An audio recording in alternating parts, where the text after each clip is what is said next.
ሰላም ሰላም የተወደዳችሁና የተከበራችሁ የዩቲዩብ ቻናል ቤተሰቦቼና ተከታታዮቼ እንደምን አላችሁ እንደምን ቆያችሁ እያልኩኝ ዛሬ ላይ እንግዲህ የኢትዮጵያን ሕዝብ እጅግ ያሳዘነውንና እጅግ ያነባውን ታሪክ ልነግራችሁ ነው የመጣሁት ማለት ነው።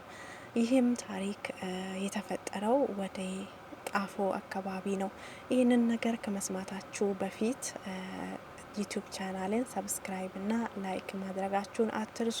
በዓለም ላይ መነጋገሪያ የሆነውን ነገሮች ወደ ዩቲዩብ ቻናሌ ስለቅ በፍጥነት ወደ እናንተም ይደርሳል ማለት ነው። እንዲሁም ደግሞ ሰብስክራይብ እና ሼር በምታደርጉ ሰዓት እኔንም እያበረታታችሁኝ ስለሆነ ሰብስክራይብ እና ሼር ማድረጋችሁን በፍጹም አትርሱ እያልኩኝ ይህንን ታሪክ የሆነው እንግዲህ እንዲህ ነበር። አንድ የ14 አመት ልጅ በጣፎ አካባቢ የእናቱን አስክሬን ወይንም ሬሳ ቤት ውስጥ አስቀምጦ የ8ኛ ክፍል ሚኒስትሪውን ተፈተነ ይላል ማለት ነው። እነዚህ እንግዲህ ሁለት ታናናሽ ወንድሞች ያለው ይህ 14 አመት ልጅ ከዛሬ 8 አመት በፊት ከአንድ ህፃን ወንድሙ ጋርና ከእናት አባቱ ከጅጅጋ ተነስቶ ወደ አዲስ አበባ ወደ ጣፎ አካባቢ በመፈናቀል ወደዚህ ይመጣሉ። ከዛ በኋላ አባትየው እንግዲህ ከእናታቸው ጋር ለመኖር አልቻለምና ተመልሶ ወደ ጅጅጋ ይሄዳል። ሶስተኛ ወንድሙ ከተወለደ በኋላ ማለት ነው እሱ እንደሚናገረው ከሆነ። ከዛ በኋላ ይህ እናታቸው እንግዲህ የሶስቱንም ልጆች ይዛ በጣፎ አካባቢ በተሰጣቸው አነስተኛ መኖሪያ ቤት ውስጥ እየኖረች ትንሽዬ ሱቅ ከፍታ ሲሰራ እንደነበረም ነው እንግዲህ ልጁ የተናገረው ማለት ነው። ይቺ እናት ከእለታት አንድ ቀን እንግዲህ ሶስቷን ልጆች በብዙ ፈተና እያሳደገች በነበረች ጊዜ የመውደቅ ነገር ይገጥማትና ወደ ሕክምና ወደ ጤና ጣቢያ ትሄዳለች ማለት ነው። ከዛ በኋላም የማፀን ላይ እጽ እንደሆነም ሲናገራት ወደ ሚኒሊክ ሆስፒታል እንድትሄድ ተደረገ። እንግዲህ በዛ በሚኒሊክ ሆስፒታል ላይ ለ4 ወራት በቀዶ ሕክምና ተደርጎላ ስትታከም ትቆያለች ማለት ነው። እንግዲህ በዛን ጊዜ ይህ ወንድም እንግዲህ ይህ ልጅ የ14 አመቱ ታዳጊ ልጅ ነበር።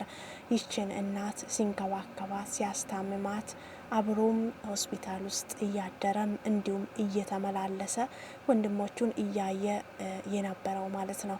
ሆስፒታል ውስጥ እንደተባለ ከሆነ ሆስፒታል ውስጥ እየቆየችው ለ2 ወራት ነበር። ከዛ በኋላ ወደ ቤት ትመለስና ቤት ውስጥ እያስታመማት ትምህርቱንም በዛው የ8ኛ ክላስ ይቀጥላል ማለት ነው። ይቺ እናት ታዲያ ሊሻላት አልቻለም ማለት ነው። ከዛ በኋላ ትመለስና ወደ ሕክምና ትሄዳለች ማለት ነው። ሕክምና ላይም እያለች በጠና ታመመች ማለት ነው። በጣም እጅግ በጠና ትታመምና እንግዲህ ይህ ልጇ የመጀመሪያዋ ልጇ አብሯት ሆስፒታል ላይ ነበር። ይቺ በጠና የታመመች እናት እንግዲህ ያ ሁሉ የለፈችው ነገሮች ሁሉ ከንቱ እንደቀራ ልጆቿም እንግዲህ ከአሁን በኋላ ተመልሳ ማሳደግ እንደማትችል ከተረዳች በኋላ ይህንን የ14 አመት ልጇን ትጠራውና ወንድሞችህን አደራ ካንተ ሌላ ሰው ማንም የላቸውም፣ እንዲሁም ደግሞ እኔ ምንም ቢፈጠር ምንም ቢሆን የ8ኛ ክፍል ፈተናህን እንዳታሳልፈው አደራ አደራ ትልና ካለችም ከጥቂት ሰዓታት በኋላ ይቺ እናት ህይወቷ ያልፋል ማለት ነው። ከሌሊቱ 12 ሰዓት ልጇም ይህ 14 አመት ታዳጊ ይህ ጠንካራ ልጅ በነበረበት ቦታ ህይወቱ ያልፋል ማለት ነው። ከዛ በኋላ ይህ ታዳጊ ልጅ እንግዲህ የእናቱን ቃል ጠብቆ ያንን አዘን ሁሉ ዋጥ አድርጎ ያንን ሁሉ ኃላፊነት ተሸክሞ ይህ ልጅ የእናቱን አደራ ለመወጣት ወደ ትምህርት ቤት ይሄድና የ8ኛ ክፍል ፈተናውን ተፈተነ ይላል ማለት ነው። እንግዲህ ይህ ነበረ ሰዎችን በጣም ልብ የነካውና በጣም ያሳዘነው ነገር የነበረው። ይህ ልጅ እንግዲህ እናቱ የተናገረችውን አደራውን በፍጹም አልረሳም። መረበሹም እንዳለ ሆኖ ሄዶ ትምህርቱን የለፋበትን የ1 አመቱን ትምህርት የለፋበትን የትምህርቱን ፈተና ተፈትኖ ከዛ በኋላ ተመልሰው እናቱን ካስቀበረ በኋላ እንደገና ተመልሰው ተፈትኖ ፈተናውን አጠናቅቆ ወደ ቤቱ ተመለሰ ማለት ነው።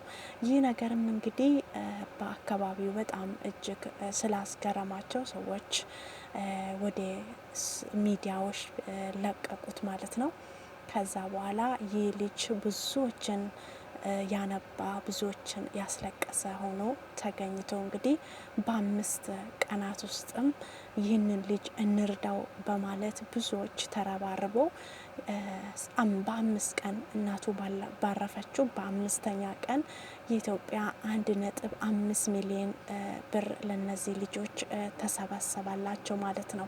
እንግዲህ ብዙ ደጋግ ኢትዮጵያውያን ብዙ ደጋግ ልብ ያላቸው ኢትዮጵያውያን እንግዲህ ይህንን ልጅ ብዙዎቹ ወደ ውጭ እንውሰድህ እናስተምረ የሚሉትም ብዙዎች ናቸው ማለት ነው። እና ይህ ነበረ እንግዲህ ሰዎችን በጣም ያስገረመውና ያስደነቀው። በጣም ይገርማል። እሷ ከታመመች በኋላ 1 ቀን ተጫውቼ ማለቀ እንደዛ ነው የመጨረሻ ቃል ያለችኝ። ተመልሳ ሌላ ነገር ሳይሆን በቃ ትምህርቴን እንዳላቋርጥና እነዚህ ልጆች ከኔ ሌላ ሰው እንደሌላቸው በቃ እነዚህ ልጆች እንደማሳደግ ነበር ብዙዎችን ነው ብላኝ ሄደች። ያስደነቀው ማለት ነው። መጨረሻ ቀን ማለት እኛም እስከ መጨረሻው ድረስ ለማልቀስ በጣም ትልቅ ደረጃ ደርሶ ይህ የተረባረበ ይህ ሁሉ ያለቀሰ ህዝብ ደግሞ ትልቅ ደረጃ ደርሶ እንዲያየው የሁላችንም ምኞት ነው።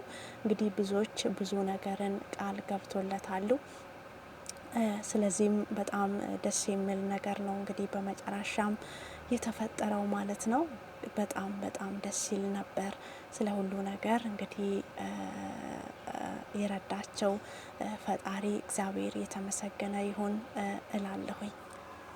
የተከበራችሁና የተወደዳችሁ የዩቲዩብ ቻናል ቤተሰቦቼና ተከታታዮቼ በሌላ ጊዜ በሌላ ቪዲዮ እስከምንገናኝ ድረስ በያላችሁበት በሰላም ቆዩ ያልኩኝ በዚሁ እሰናበታችኋለሁ።